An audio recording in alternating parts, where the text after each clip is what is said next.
made the playoffs last year, put in a really sterling performance in Buffalo when no one gave them much of a chance with Skylar Thompson as the quarterback. And we spoke about it on the Monday after the show. If it wasn't for some kind of poor play calling and game management towards the end of the game, they potentially could have went on and won that game.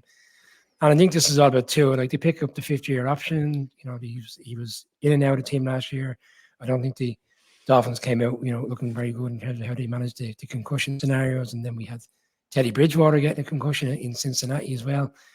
But on their day, offensively last season, we saw some really strong performances with Tyreek Hill and Waddle in Baltimore in particular, where they put up 50-odd points, came back from 3 touchdowns down. Like, they've got the players. Look at you, Conor, first. They've got the team, the attributes.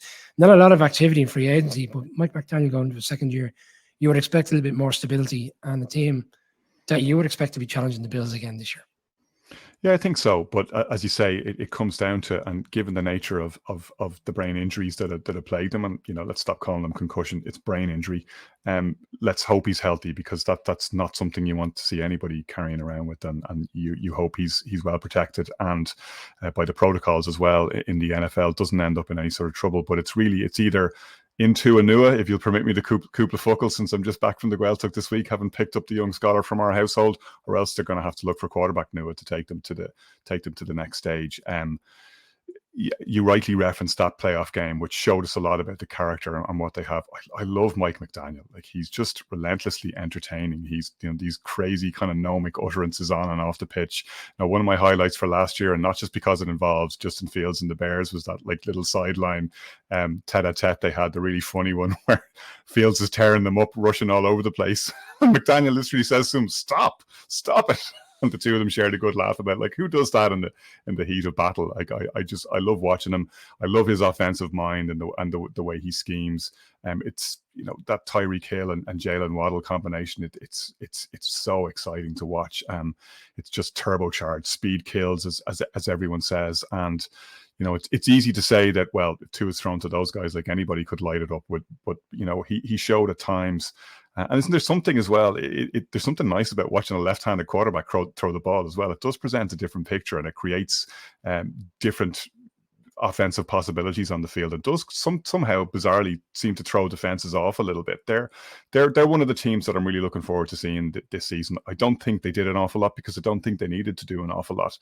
If Tua can stay healthy and if he continues in his development, I think they were right to pick up his 5th-year option, because it's absolutely the best choice available to them, considering what they would have had to give up to do something else to get someone of a similar or higher standing to put them in the zone. But I think there's a lot to play with there, and there's a lot to play for, and I expect them to do well this year, I have to say. But all of that depends on Tagovailoa. Colin, their marquee free agency signing was David Long, the linebacker that came in from Titans, and it was a kind of a position of need last year. They got gashed in the run game at times, but two players stood out for me, and it was more offense, and they did seem they brought in some Sarah's offensive line guys. But Robbie Anderson comes in, who's he's been up and down over the course of the last few years. I think he's changed his name again recently, and Braxton Berrios has come in, who on his day for the Jets was a really productive player and a nice little slot receiver. Are you surprised they didn't do more in defense? And then obviously there was no 4th-round pick because of the SAG in which they were inquiring about Tom Brady, and it was deemed to be they were breaking all the rules and had the 1st-round pick taken away. But I would have thought, bearing in mind the way the season ended, where defense became more of a problem than the offense at times, they would have focused a little bit more on that. But you kind of went the other way. They're trying to stack up an offense and outscore teams in a division where you need to be putting the arguably 30 points maybe against a Jets offense and a Bills offense. Well, there's two things to it. They got Jalen Ramsey, and obviously that's a big piece. Now, we will have to see how that goes, right? Because Jalen Ramsey last year didn't look like the Jalen Ramsey of old. And, that's it. We live now, because of social media, we live in an age where a cornerback gets burned once, and they're done, and it's always, but like, all cornerbacks are going to get done. Like, the nature of the game is that's just going to happen, and especially with the emphasis on it. So I am interested to see what he's got left in the tank. He's 28. We know he is very talented.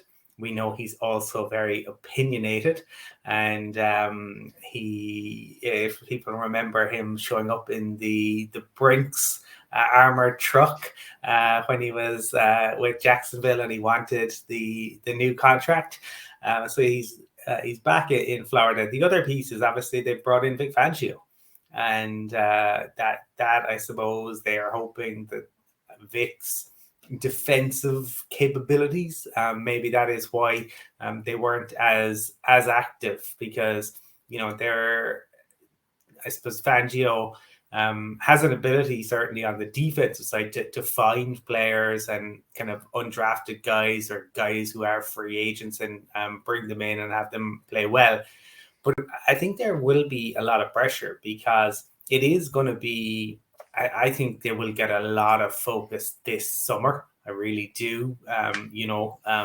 Mike McDaniel is, he's very funny, he's very witty, he's great in front of a microphone. It's going to be kind of a double act with him and Fangio, who's notoriously kind of gruff. So I think the media, that will play well. And I think they're probably, where with Tua and where what the pieces around him, like his health is what's paramount.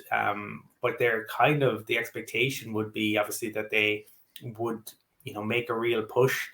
Last year was the opposite to the Brian Flores years, in that under Flores, remember, they used to start terribly and then they'd go on these amazing runs towards the end of the season. And last year, obviously, with the injuries, the wheels really came off in the back end of the season. I think it was the low scoring game against the Jets that kind of ultimately got them over the line. They went in with their backs against the wall in the playoff game, and they performed. So they should be in theory, they have a great offensive minded head coach, right? Who can scheme, who can come up with ideas. They have a defensive minded coach who is a brilliant schemer, who, so they have the coaching in place. They have a lot of the players in place. I think the expectation has to be that they would make a serious push this year, and they should be capable of doing it. Connor, is the Mike White signing as a quarterback kind of recognizing the fact that there's no guarantee Tua will play the entirety of the season because of the number of injuries he picks up, and they're trying to bring in someone who they believe they can step in and win games for him? Because there was a few bright spots for the Jets, and on his day, he looks like a quarterback. I mean, I remember last year they lost the game in Buffalo, and he got absolutely destroyed by the Bills defense, and still found a way to keep them in the game towards the end. Similar enough in Minnesota, like he has his attributes. He could be a quarterback that could do good stuff for them. Yeah, look, to coin Colm's phrase from earlier, he's one turkey who got out of the pen and looks like he can actually gobble a few things up if he gets going. Like, he's a serviceable backup, and what you want is a guy who can come in and just not crash the car into the first tree that he sees, right? That can, and he's got the weapons around him. Let's face it, it's not the worst offense to be coming into if Tua does go down. With Skylar Thompson, they were never going to go anywhere in the playoffs. And yet, as you pointed out, they almost did, although, and we'll come to the Bills very shortly. I think that maybe says a little bit more about Buffalo than it does about Miami, to be 100% fair. But I think it's a good signing. Like, backups get paid in the NFL, as we know, and it's not that easy to find a good one. You watch guys like Mike Glennon, and they just keep bouncing around, getting gigs somehow or other. Mike White is one of the better pickups, I would have thought, in the offseason, and a smart move by the Dolphins. Colin, before we close out, just keep with the team of their schedule. 3 of the first 4 games on the road. Chargers week 1, Patriots week 2, your Broncos at home week 3, and then on the road again in Buffalo. How many wins?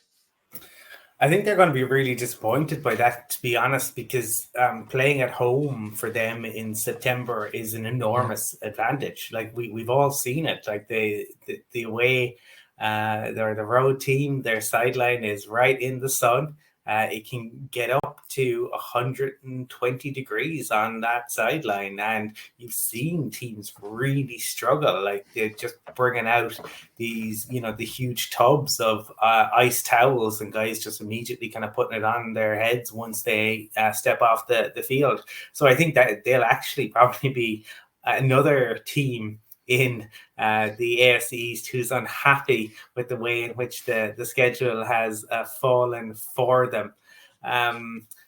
It's tough to know where. I do think they, after, because again, I do think there'll be an awful lot of scrutiny given where all these teams, the East Coast does get a lot of scrutiny. But as I said, with Mike McDaniel and Vic Fangio there, and with the Tua stuff, I think they need to start quickly. I think they really would want to be sitting 2-1 after the third week, because otherwise, again, the doubts will creep in. You'll start to get the questions around Tua and the following year, and that becomes the focus. And we saw that with Lamar, last year. That will just be the never-ending question. That's just going to come up time and time again. I'm going to say they start the season 2-0. I don't think going to SoFi week 1 is as difficult in terms of the atmosphere that you're going into against the Chargers team that I think are still a bit up and down. I think they'll have enough